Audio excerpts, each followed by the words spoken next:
O Supremo Tribunal Federal formou maioria hoje para condenar mais 5 réus envolvidos nos atos criminosos do dia 8 de janeiro. O julgamento é analisado no plenário virtual e se encerra nesta segunda-feira. Para explicar melhor o caso, eu chamo novamente o nosso repórter Theo Cury, direto de Brasília. Theo?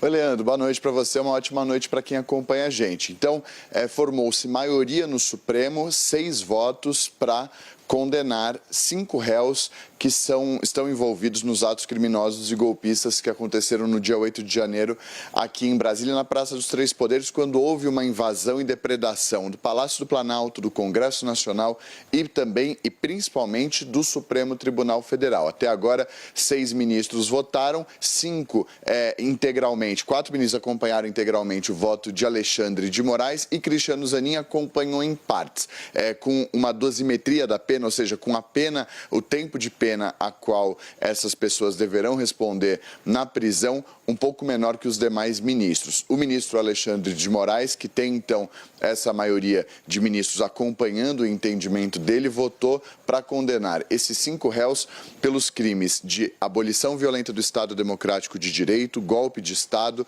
dano qualificado, deterioração do patrimônio público tombado e associação criminosa, que foram os crimes apontados pela Procuradoria-Geral da República contra essas 5 pessoas. As penas variam, então, de 12 a 17 anos de prisão. Lembrando que essa é uma segunda etapa do julgamento, porque em um primeiro momento, o Supremo Tribunal Federal analisou e tornou réus 3 envolvidos nos atos criminosos do dia 8 de janeiro, ainda no plenário físico. Mas, como a gente mostrou aqui na CNN, havia uma tendência de que esse julgamento passasse a acontecer no plenário virtual, que é uma modalidade na qual não há discussão, não há debate e nem transmissão. Os ministros apenas publicam online, de maneira virtual, os votos deles, acompanhando ou não o voto do relator, que nesse caso é o ministro Alexandre de Moraes. Esse julgamento começou na semana passada no plenário virtual e termina amanhã à noite. Falta ainda o voto de outros 5 ministros e esse julgamento é finalizado.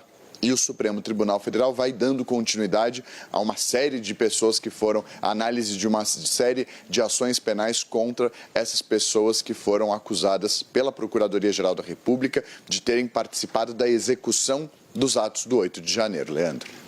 Ok, Theo, obrigado pelas apurações. Um bom final de semana para você.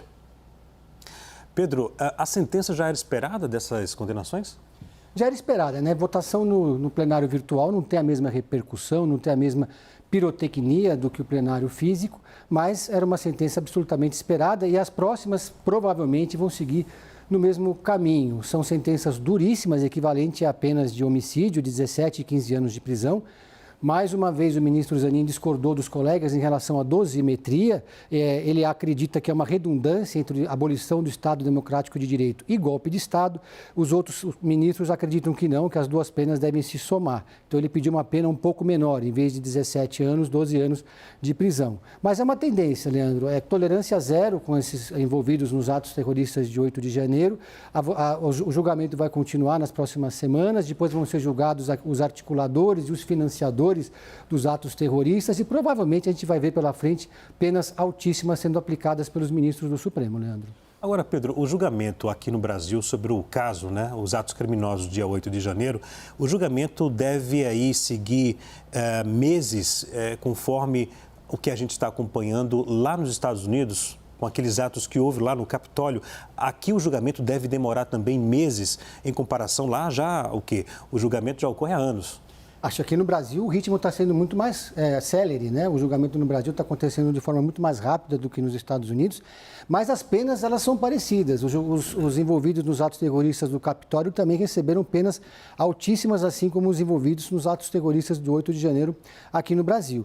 A diferença de dosimetria é um pouco, na verdade a dosimetria é muito parecida nos dois casos, só que nos Estados Unidos a gente está acompanhando uma lentidão maior nesse processo de julgamento do que está acontecendo aqui no Brasil, Leandro. Ok, Pedro, a gente volta com você daqui a pouquinho. Obrigado.